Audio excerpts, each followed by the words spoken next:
I was a fire lookout because the job promised solitude.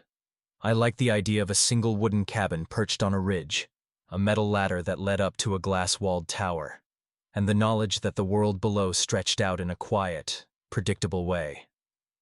The first weeks were exactly what I had imagined. Sunrise filtered through the pine needles. The wind sang a low hymn against the metal, and the only other voices were the crackle of my radio and the occasional thrum of an aircraft passing far above. My routine was measured in minutes. At 600, I turned the knob on the old AM transmitter and listened for the Forest Service's check-in. "Lookout 17, this is Station 4, copy?" The reply was always the same. "Copy. Station 4. All clear." At 700, I poured myself a cup of black coffee, the dark liquid steaming in the chill of the early morning, and stared out through the glass at the sea of treetops. By 0800, I was up on the ladder, polishing the lenses of the Firewatch windows, wiping away the grime that settled each night like a fine dust. It was the small, repetitive things that made the tower feel like home. The hum of the diesel generator that kept the lights alive, the soft thump of the heating unit as it cycled, the faint scent of pine sap that seeped into the wooden floorboards. I kept a ledger, recording temperature, humidity, wind speed, the occasional hawk circling the ridge. The entries were neat, each line a confirmation that the world was still turning as it should. On the third week, something shifted, not in the environment, but in the way I perceived it. I noticed that the wind, which usually rose and fell in a smooth rhythm, seemed to linger a moment longer before turning. The rustle of the needles sounded more deliberate, as if each branch was nudging the next. I brushed it off as my mind playing tricks after days of isolation.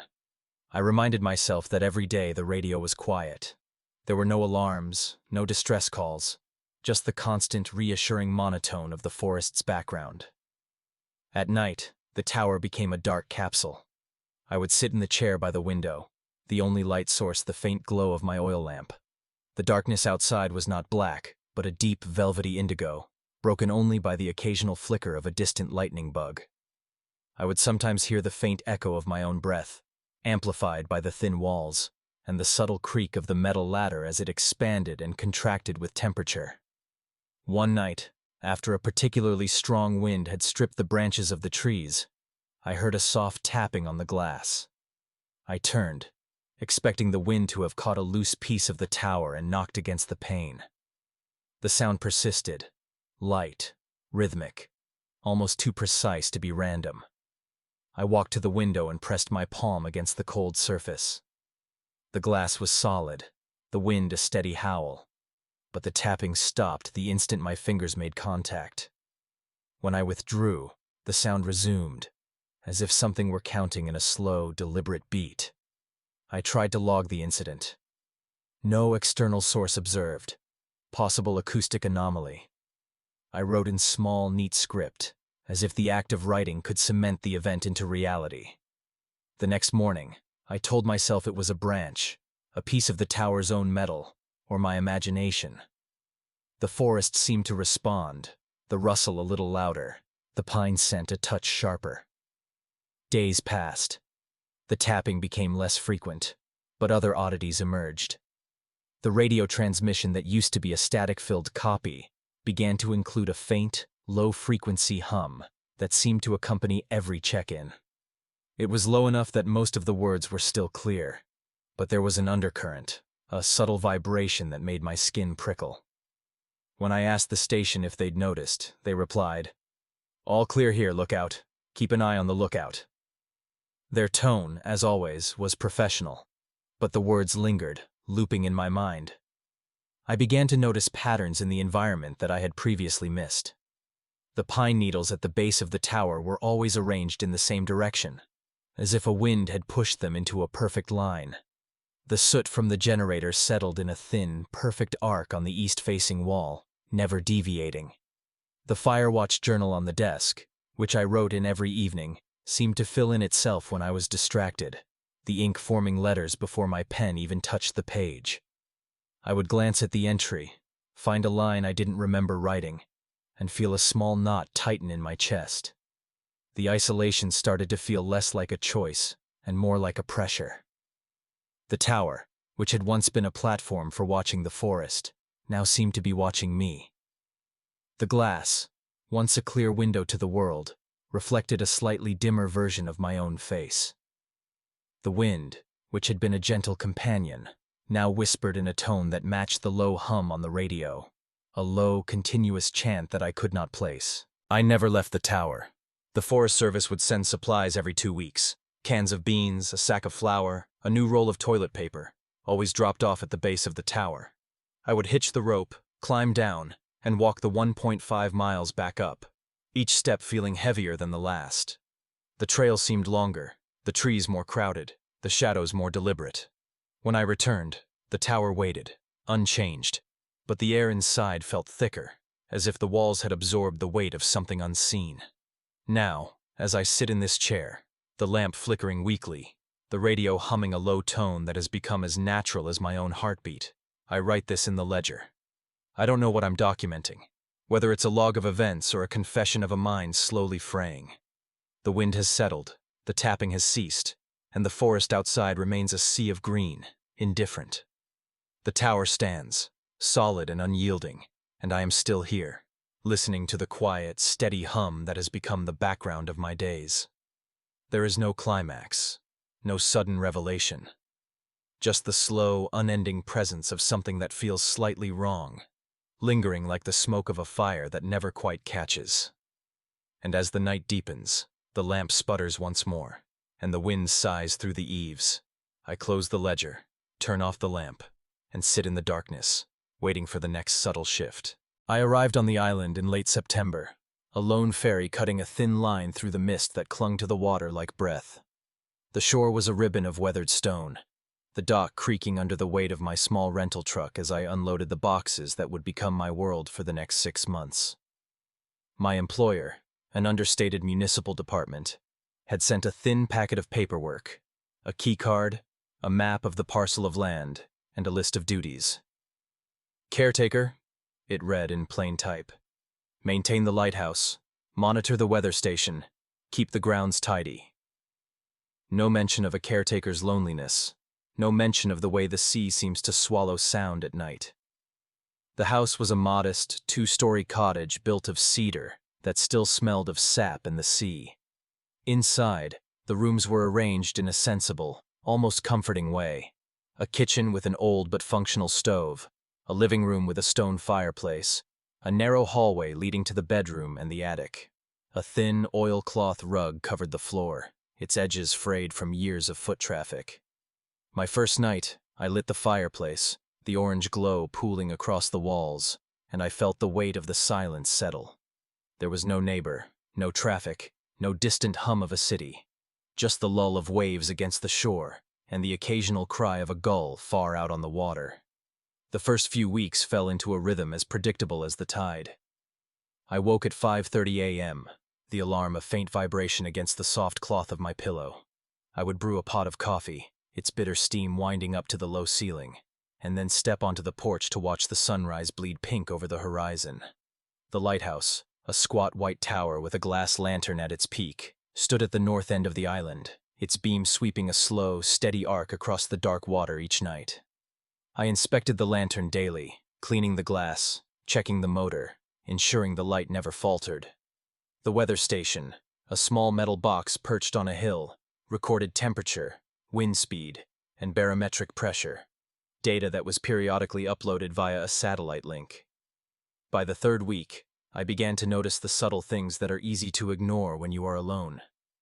The clock in the kitchen, an antique with a brass face, seemed to run a minute slower each day, though I never adjusted it. The wind would shift from the north to the west at precisely the same hour, as if the island had a schedule for its breezes. The gulls that nested on the western cliffs seemed to always arrive at dusk, perching in a perfect line along the fence as if waiting for something. The sea, ever present, sometimes reflected the moon with a clarity that made the water look like glass. Other times it was a thick, inky mass that swallowed the shoreline without a ripple. I chalked these observations up to the mind's habit of seeking patterns where there are none. The isolation was a blank canvas, and the mind, eager for paint, filled it with regularities. Still, there were moments when the regularity felt off. I would descend the stairwell to the pantry and find the shelves arrayed exactly as I had left them, but the cans would be shifted a half-inch to the left, as if someone else had brushed past them.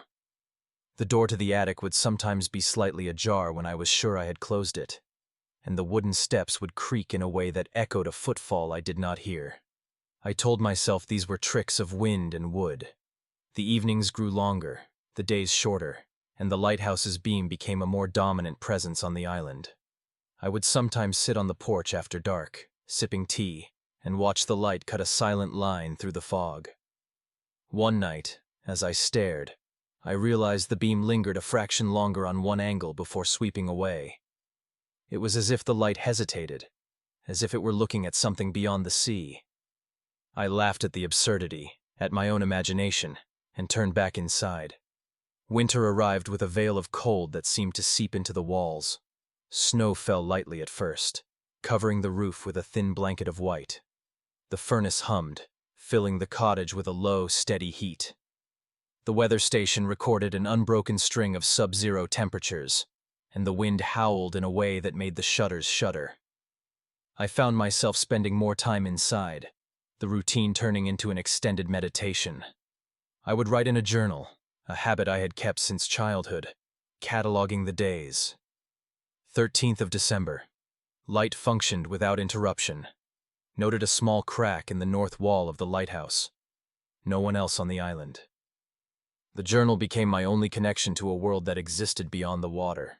One afternoon, while clearing snow from the steps, I noticed the snow on the ground in front of the lighthouse was perfectly smooth, as if it had been brushed. The same pattern repeated the next day.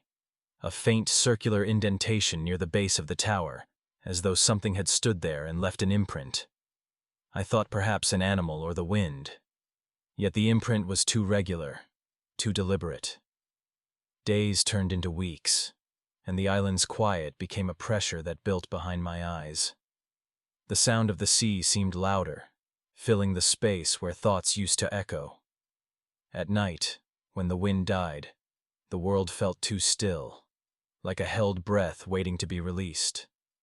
I began to feel an awareness of being watched, not in the sense of a predator, but as if the island itself held a gaze upon me. On a particularly gray morning, I opened the attic door to retrieve a bundle of spare wires. The attic was cold, the kind of cold that seemed to be stored in the wood. As I stepped inside, I heard a faint rustle, like pages turning in an old book, though there were no books there. The light from the small window caught dust motes dancing in a slow, choreographed whirl. I stood still, the weight of my own breath the only sound, and felt an odd sense of being out of place, as though I had entered someone else's private room. I left the attic with the wires, but the feeling lingered, a faint electric prickle at the back of my neck. That evening, as I sat by the fireplace, I heard a soft tapping on the porch railing. I looked out. The night was empty, the sea a black sheet. The tapping continued, regular, measured, like a slow knock. I stood, walked to the door, and opened it. The wind brushed my cheek, but there was no one there. The porch was dusted with a thin layer of snow that had not fallen that night. The tapping ceased. I closed the door, turned back to the room, and for a moment, the firelight flickered, casting shadows that seemed to stretch further than the walls. In those shadows, I thought I saw a faint outline of something. Perhaps a shape formed by the flame's dance. Perhaps nothing at all. I tried not to stare, not to give it any power. I turned on the lamp, the room brightening in a steady artificial glow. The lighthouse's beam slid across the water, unwavering as ever. The next morning I found the garden's vegetable patch had been rearranged. The rows of carrots, which I had planted in neat, evenly spaced lines, were now slightly crooked, as if someone had walked through them with a heavy boot. The soil was disturbed, the tops of the plants bent backward. I could have sworn I had checked it the night before, saw it intact. I touched a carrot, feeling the firmness of the earth, and a cold realization settled over me. The island was not a place I tended. It was a place that tended to me, in its own slow, unhurried way. I never left the island. My contract ended, but I stayed. The days continued their measured march, the lighthouse's beam a constant companion, the wind its whispered confidant. I kept writing in my journal, noting each irregularity, each small deviation, as if cataloging an unseen presence would make it less real. Perhaps it was only the solitude, perhaps the sea, perhaps the way the world thinned when you are the only one left to hear it. I do not know. All I know is that the island continues to exist, indifferent, and I exist within its quiet, waiting for the next small, unsettling detail to appear. The night is still dark, the light still sweeps, and I sit by the fire, listening to the sea's low sigh, and the island, old, patient, relentless, keeps its quiet watch.